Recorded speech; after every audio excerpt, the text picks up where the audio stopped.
ऋषी हे बघ, चूक तुझी. तू कमळीवर असा डायरेक्ट आरोप नाही करायला हवा होतास. आय नो, माझी चूक आहे ते तर मला माहितीच आहे. ऍटलीस्ट तिच्याशी बोलून तरी घ्यायचंस. एक्झॅक्टली तिच्याशी ऍटलीस्ट आधी बोलायला हवं होतं. असं डिरेक्टली आरोप करायला नको होता मी. त्यामुळे तिला जो त्रास होतोय त्याचा विचार करून वाईट वाटतंय. हे बघ, तुझ्याकडनं चूक झालीये आणि ती चूक तू मान्य करतोयस ना, ही खरंच खूप मोठी गोष्ट आहे. आणि मला माहिती आहे तू असा एकतर्फी निर्णय घेणारातला नाही आहेस. पण आता चूक झाली आहे ना आपल्याकडून, मग त्याच्यावर औषध एकच, जाऊन तिची माफी मागायची. बरोबर. मी त्याचाही प्रयत्न केला ग. ती खूप रूडली मी परका आहे असं बोलून विषय संपून निघून गेली. काय बोलतोय ते ऐकूनही घेतलं नाही तिने. तर तूच सांग ना, मी काय करू? हे बघ, ज्या काही गोष्टी झाल्या त्याच्यावरून तिला राग येणं साहजिकच आहे. अरे पण ती अशी मुलगी नाहीये डोक्यात राग धरून बसणारी. तू एक काम कर, तू तिच्याकडे जा आणि एकदम मनापासून नम्रपणे तिची माफी माग. आय नो, सगळं नीट होईल बघ. हा म्हणजे तू म्हणतेस तर मी परत एकदा माफी मागेन. अच्छा, मी म्हणते म्हणून माफी मागणार आहेस? बर, चला जेवायला. मला नकोय जेवायला, प्लीज. काय नाहीशासारखं लावलंय? चल गप जेवायला चल. नाहीये माझा मूड आता, मला नाहीये भूक. ठीक आहे, तू नाही जेवणार तर मी पण नाही जेवणार. आपण दोघं पण इथे उभं राहू, कमळीचा विचार करत बसू आणि काय ते झाडांची पानं मोजत बसू. वहिनी प्लीज यार, आता तू परत सुरू होऊ नकोस. मग चल ना जेवायला. काय तुझं? बरं जेवतो मी, मला प्लेट आणून दे, मी बाहेर नाही येणार आहे. ओके, आणते.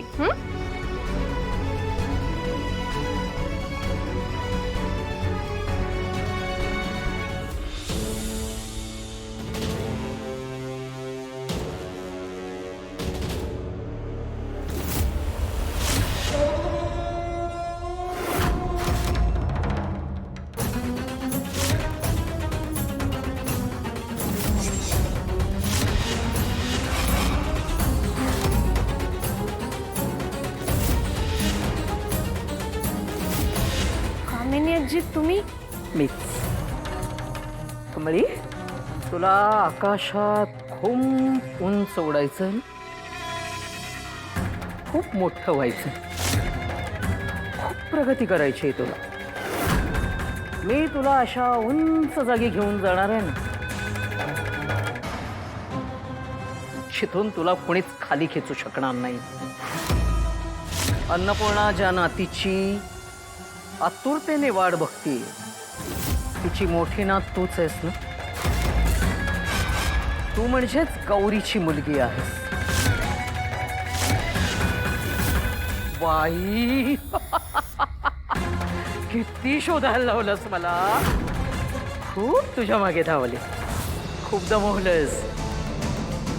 शेवटी आलीस की नाही हाताशी. ती गौरी तुला आणखीन किती सांभाळून ठेवणार आहे.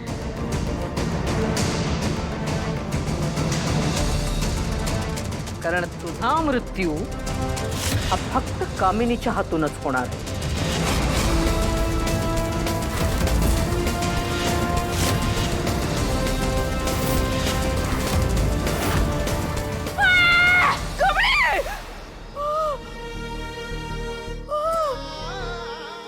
सरू, अगं काय झालं? काहीतरी वाईट स्वप्न बघितलंच वाटतं. थांब थांब, मी पाणी आणतो.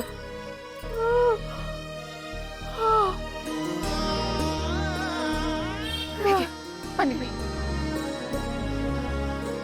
सांग की काय स्वप्न बघितलंस? वर्षे, ती बाई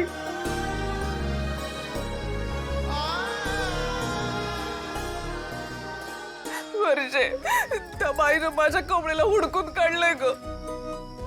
ती आता माझ्या कमळीला जिद्दी नाही सोडायची. नाही नाही, मला मुंबईला जायच पाहिजे. मला मुंबईला जायच पाहिजे. सरू, पण 2 दिवस बस बंद आहे आणि रस्ता बी बंद आहे, माहिती ना. मग कशी जाशील मुंबईला? काय करू देवा? आई तुळजाई, माझ्या कमळीचं रक्षण कर ग बाई. तिचं रक्षण कर. मला काय व्हायचं ते होऊ दे. अगं सरू, अशी का बोलायल्यास? कोणाला काय बी होणार नाही. आई तुळजाई आहे ना आपल्या पाठीशी. तू नका उगाच काळजी करू.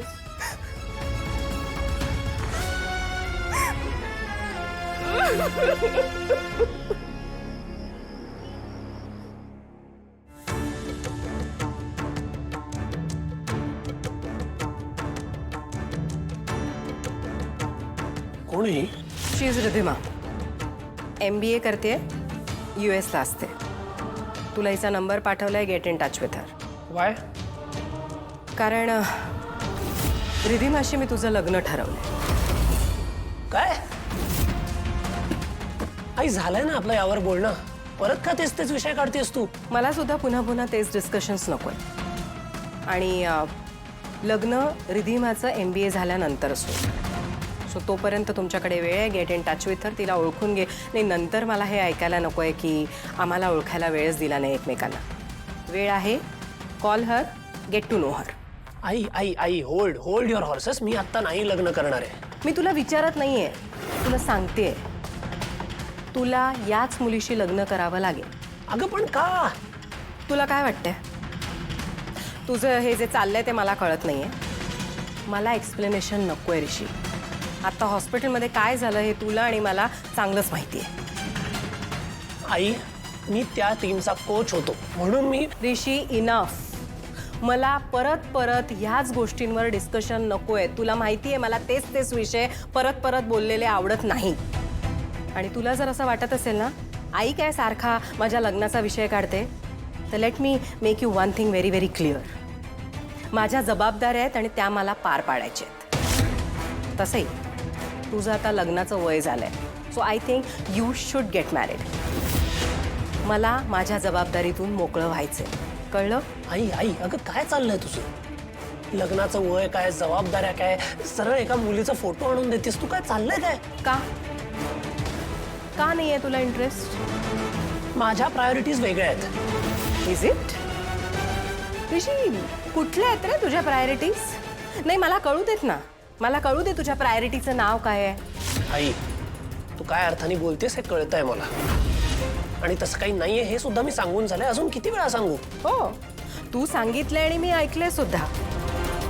आणि एक गोष्ट डोक्यात फिक्स करून घे ऋषी, हे मी कधी होऊ सुद्धा देणार नाही.